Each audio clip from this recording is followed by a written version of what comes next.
Bom, vamos falar aqui das manifestações do Grito dos Excluídos e Excluídas 2022, que chega à 28ª edição no Brasil. E este ano o tema é Terra, Teto, Trabalho, Democracia, Pão e Viver Bem. E o lema Brasil, 200 anos de independência para quem? Lembrando que a palavra independência, o in, né, tá entre parênteses, portanto, a gente sugere aqui, ó, independência ou dependência, né? E a gente vai falar sobre esse tema com o Frei Marcelo Toianski Guimarães, assessor da Comissão Justiça e Paz da Conferência Nacional dos Bispos do Brasil, CNBB Regional Sul. Olá, Frei Marcelo, bom dia, seja muito bem-vindo. Bom dia, Marilu, bom dia a todos, todas também nesse diálogo sobre o grito dos excluídos e excluídas.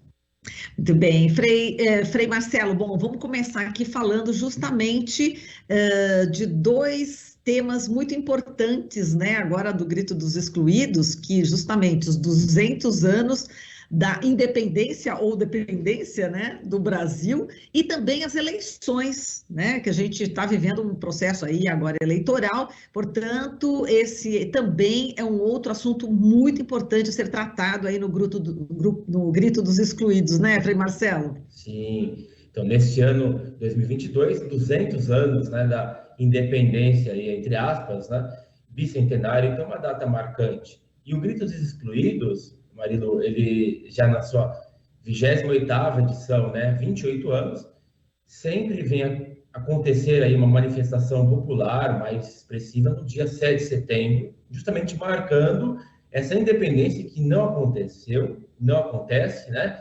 E nos dias de hoje isso muito importante ser ressaltado e ser assim expresso e gritado, né? Como o próprio nome diz, grito dos excluídos, diante de uma situação de exclusão que só se agrava, né?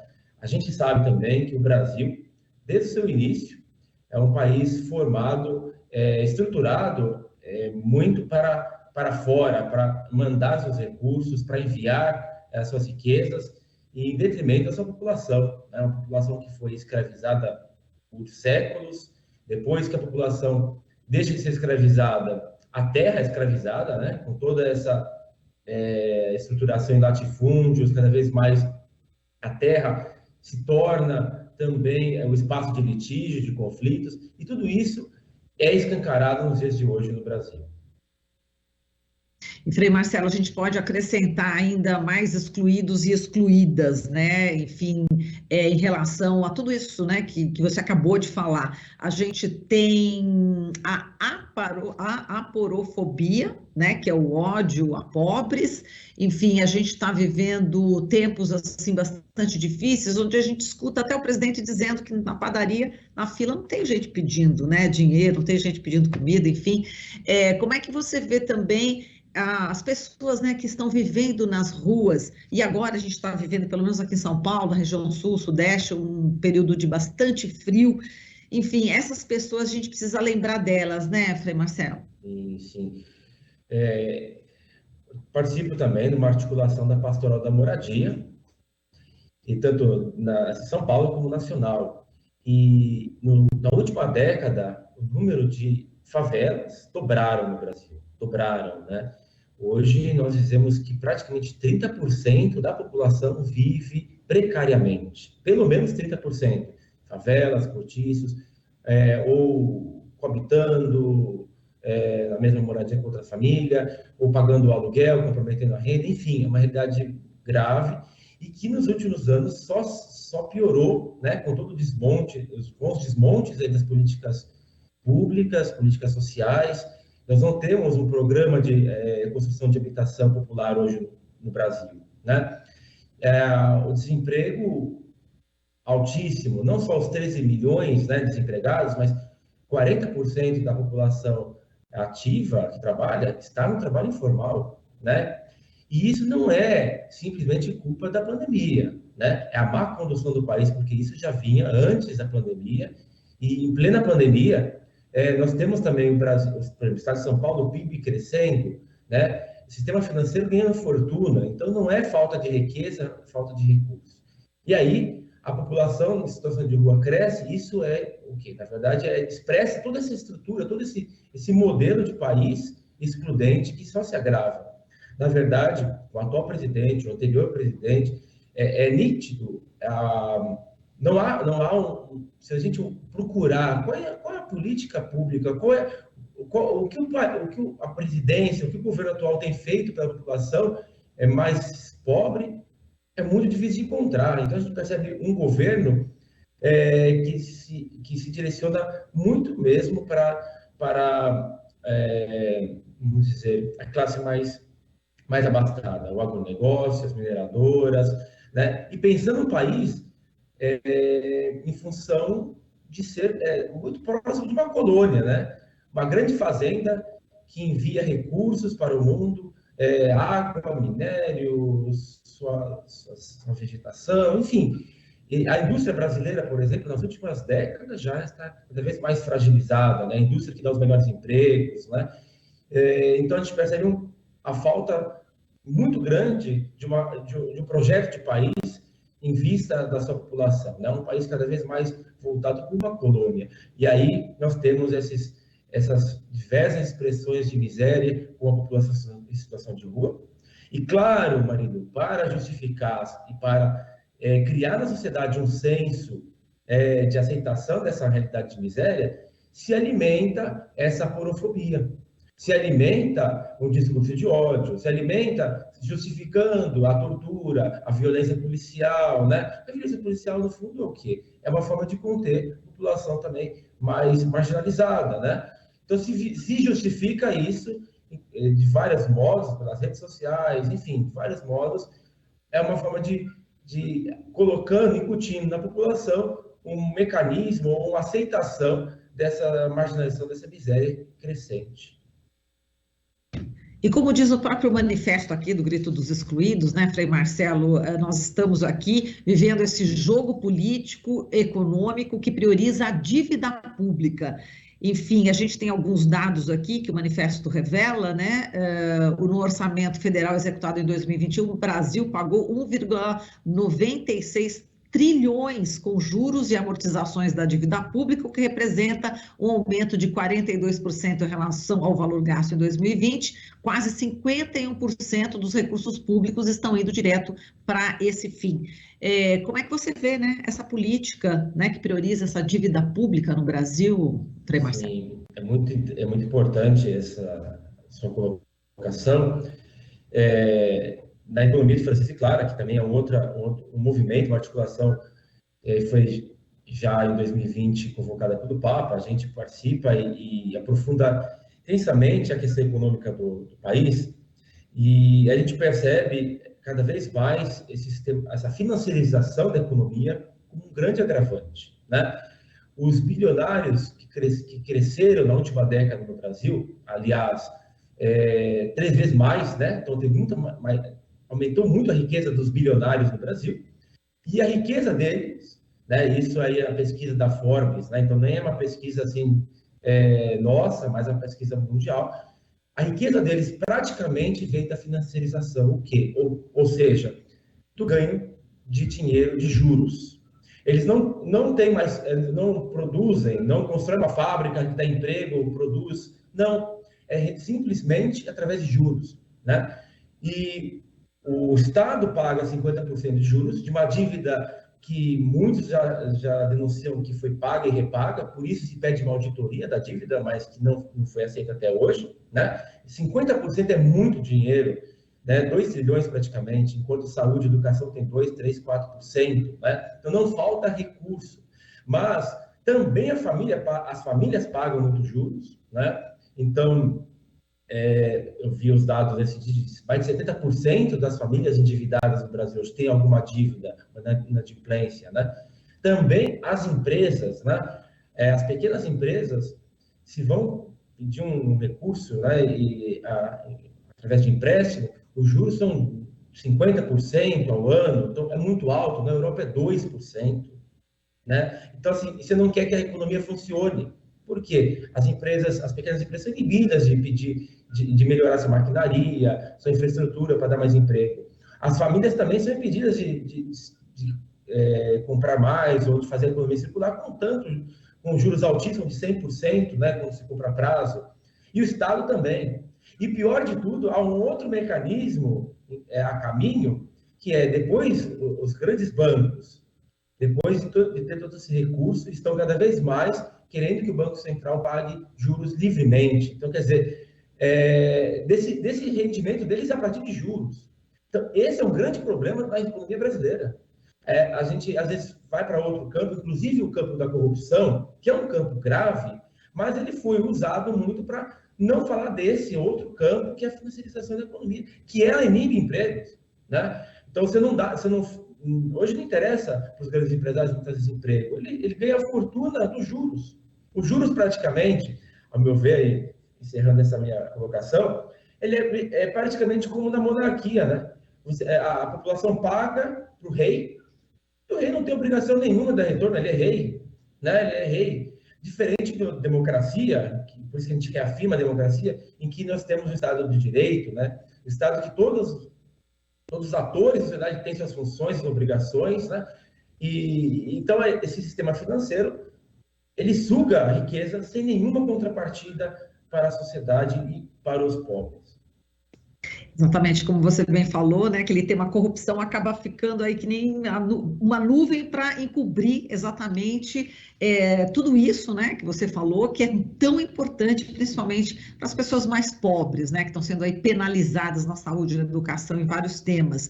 Agora a gente vai ter eleição, não é? Agora, já brevemente, né, faltam aí alguns dias, e para presidente, governadores, deputados federais, estaduais, senadores, a importância, né, desse voto, né, e dessa eleição. A gente tem que... É uma eleição... Todas as eleições são importantes, né, Frei Marcelo? Mas essa particularmente, que a gente está vivendo um momento, assim, com uma escalada fascista, né, tão grande, é um momento crucial para a política brasileira, né? Você vê assim também, Frei? Sim, sem dúvida.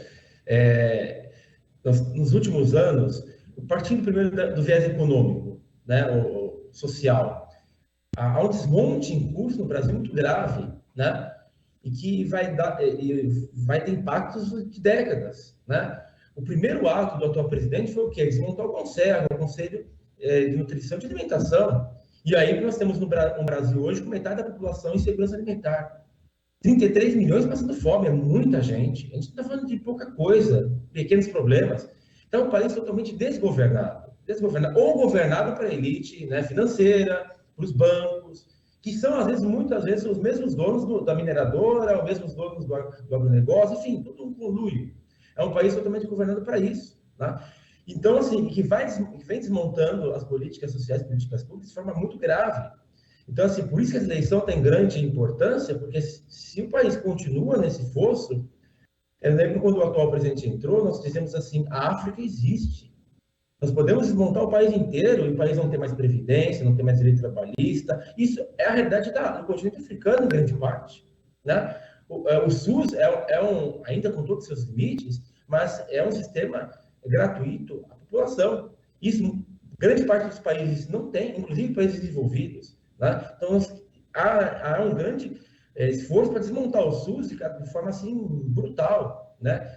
Então, por isso essa eleição ela tem grande importância. Agora, também, se a gente avaliar outros aspectos, como o fascismo, como você fala, que é muito grave. Por quê? Para se manter também um desmonte tão cruel em pouco tempo, um governo forte no sentido negativo, autoritário, ditador, que põe na opinião pública ideias fascistas, ainda que de forma sutil ou disfarçada, pelo menos por enquanto, né? Muitas vezes, não sempre, mas ele vem incutindo realmente o racismo, vai incutindo a violência policial que cresce no país, né?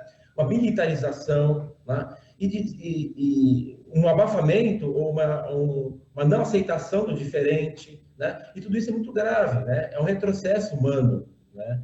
Então, mas claro que a gente também tem muita consciência que o voto é muito importante. A gente hoje tem falado muito também de pautas como a desigualdade social, a fome, enfim, a natureza, enfim, como critérios também importantes, às vezes, na decisão do voto, né? Mas claro que por eles a gente já, obviamente, sabe que precisa de mudança do governo atual, porque ele não responde nenhum desses critérios.